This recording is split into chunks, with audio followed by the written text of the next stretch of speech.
How's it going, everyone, and welcome back to my F2 2020 Championship, here for round 7 for the British Grand Prix at one of my favourite tracks on the calendar, Silverstone.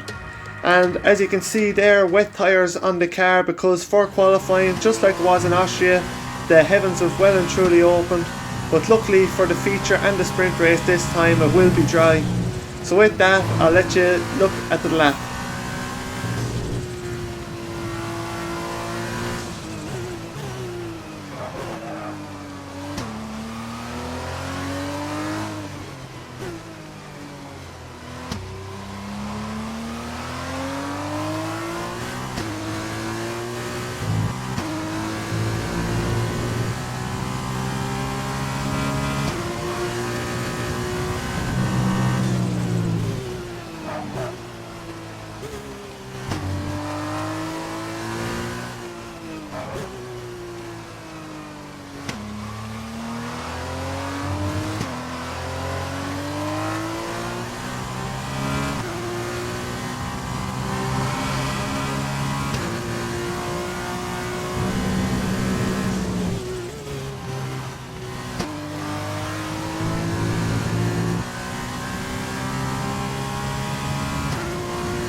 So as we come down to the final section of corners, adjusting the brake bias, putting them more towards the front to stop the rears from locking, which is a bit of an issue in the wet in these cars. Coming around the final turn, we're going to come across first and claim pole position for the feature race. Fantastic, you've got pole.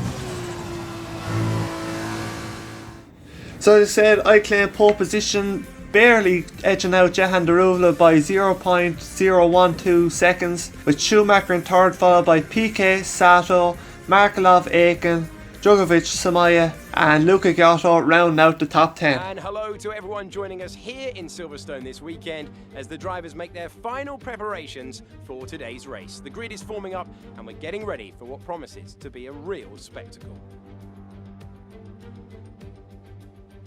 5 miles out from Towcester, this icon of British motorsport heritage comprises 18 corners over 3.6 miles of circuit. Silverstone has been through several changes over its lifetime, with the start line now leading into Abbey, a fast right-hander for turn 1. But still there, of course, is the circuit's most famous and iconic sequence of corners, starting at Maggots, turn 10. So as we wait for the lights to build up ahead of this feature race from pole position, the lights go out and get a pretty good launch, but unfortunately for me, Daruvla from P2 gets a better start, and into turn 1 he takes the lead of the race, trying to stay close through turn 2 and looking to have a move down the inside at turn 3, but couldn't make any move on this occasion. So in the first two corners we lose one position, which isn't too bad. Would have preferred to have stayed in the lead obviously, but from P2 now just want to stay in the DRS of Daruvla and try and make a pass when the DRS is activated. And on to the end of lap 2 now, starting lap 3, have managed to stay within about half a second of Daruvla as we both set fastest laps of the race. I can see on the delta the two of us have managed to drop Schumacher out of a second off me, so both of us are kind of running away with this race. And on to the end of lap 3 now, into Stowe. We're really closing up on the Carlin. Decide to stay behind at this stage, weren't close enough to try and dive down the inside. But into Vale, once again, going to try and stay close. We brake a lot later than Daruvla, make a big contact run into the back of him. Luckily no damage for me and didn't spin him out, so all that we lost there was a bit of time and a chance to overtake. And now on to the end of lap 4. Down the hanger straight, but we still haven't managed to get past Daruvla as we're gaining once again into Stowe. But I was scheduled to pit on the next lap, so now I'm going to do the opposite to Daruvla and he stays out, so I decide to pit and get an undercut on the Carlin driver, pitting earlier for the hard compound tyre. and now it's just a case of on the outlap pushing as hard as I can, trying to make up time on Daruvla and maybe get past when he makes his pit stop. So coming out of the pits now, obviously down the last place. Now it's just going to put in a qualifying lap on this outlap and see if we can get past. And on to the end of lap 5 now, start lap 6. You can see a lot of cars are after pitting. Along with them has Daruvla, and coming around turn 1 and turn 2 we just get out ahead of the Carlin driver.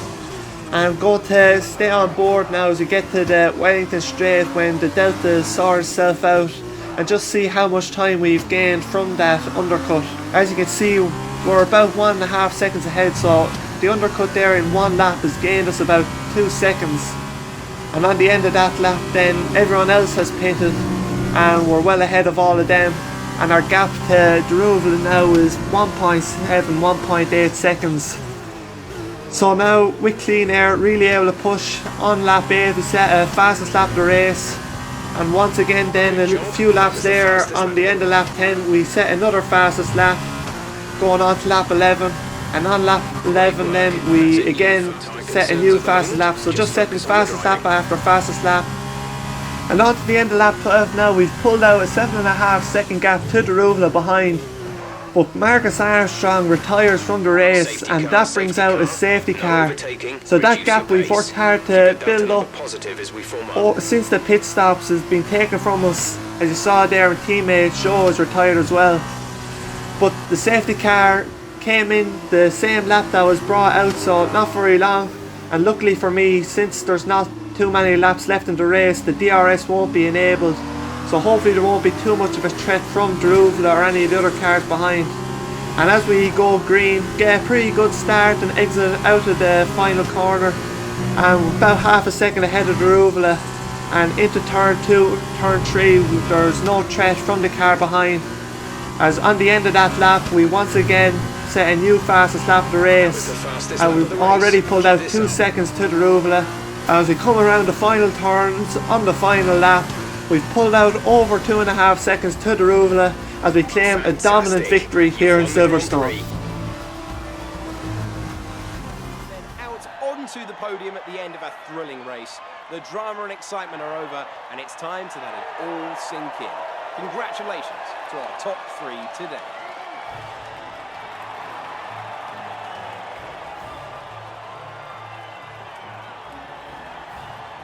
So as you see there, I take probably my most convincing win of the season ahead of Daruvla, with Sato rounding out the podium ahead of Mick Schumacher, Jack Aiken, Pedro Piquet, Giotto and Mark Goloff taking reverse grid pole with 8th place, ahead of the Campos of Samaya and Drugovic round out the top 10. Well, as we go to the lights for the sprint race from P8, the lights go out and get a pretty good start actually. We initially don't lose any positions but get a bit of a snap there, and Samaya gets past us as we drop down to P9, as the Campos also manages to get past Daruvla.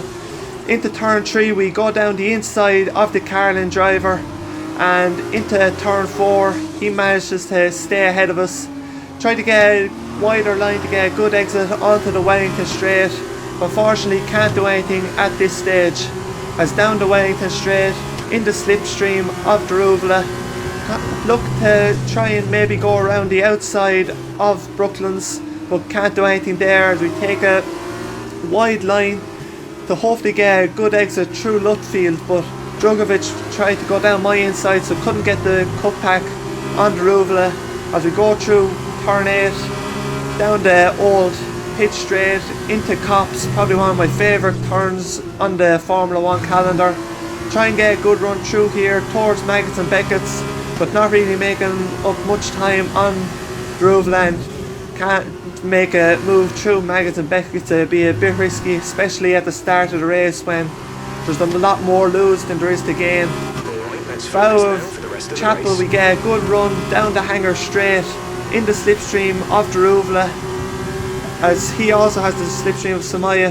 He's thinking about having a look, but Daruvla defends well as we get a much better run through Stowe, and towards the final turns we go down the inside of the Carlin almost have a move on Samaya. We make a small bit of contact, but nothing serious, as Ruvla has the inside for turn 17, but we managed to hold it around the outside and retain our starting position of P8 on the opening lap.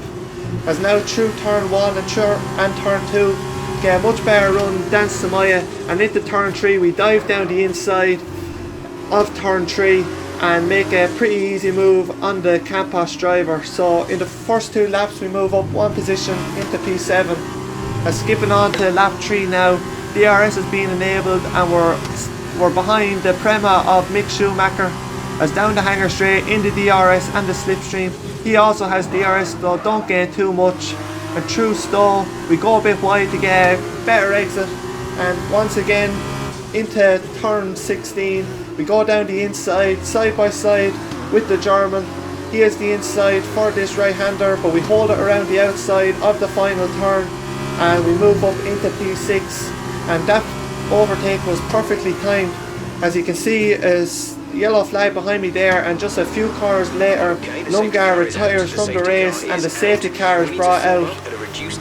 And this is something I really didn't want, as I felt I had the best pace of anyone in this race, and this safety car is just going to take 2 laps from me that I could have tried to gain time and positions. But as we go to the end of lap 6 now, the safety car is in and we're trying to stay close to Sato ahead to maybe make a move on this first lap after the restart. But fortunately, a bit of dirty air, we dropped further back from the Trident ahead that I would have liked. But through turn 1 we carry much more speed than Sato, and the same through turn 2. We drift out wide, think about going down the inside of turn 3, but Sato parks his car in the middle of the track and defends the position well, so can't make a move at this stage.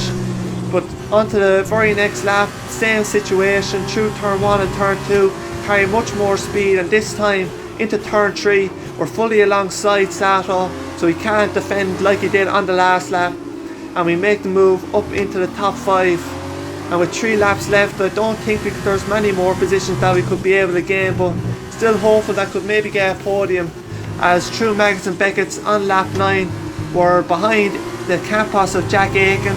Through Chapel we get a pretty good exit, and with DRS in the slipstream we're not gaining that much as he also has the DRS. We into stall, make a late decision to dive down the inside. Aiken just keeps turning into the corner as if we weren't there.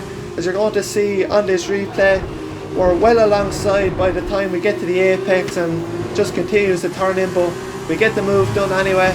As on to the last lap now, was going to try and set fastest lap, but by I think it was about half a tenth of a second Artem Markelov gets the fastest lap, and through to the last turns on the last lap now, Markelov wins the race and we come home in a very good P4. Alright, race over. Take care of the car on the way in. Podium celebrations, and how well deserved is this one? This is a team all about giving talented young drivers an opportunity to race and to win. Arden are your winners here today. So Artem Markelov, who we can probably consider as my main championship rival in this season, takes the victory in the sprint race. Hela Luca Giotto and Pedro Piquet in P3 round out the podium. Jack Aiken finishes in 5th behind himself, with Marino Sato in 6th, followed by Mick Schumacher and Samaya round out the point scoring positions in P8 for this sprint race. Look at the weekend then, I take the most points with Markelov in 2nd and Sato in 3rd. I was hoping I could maybe get a perfect weekend this weekend, but unfortunately couldn't. But with that result, we extend the championship lead to 28 points after a few difficult weekends, and in the team's championship, Virtuosi re-overtake Prema for the lead of the championship. But with that, thanks for watching. Until the next one, see you then.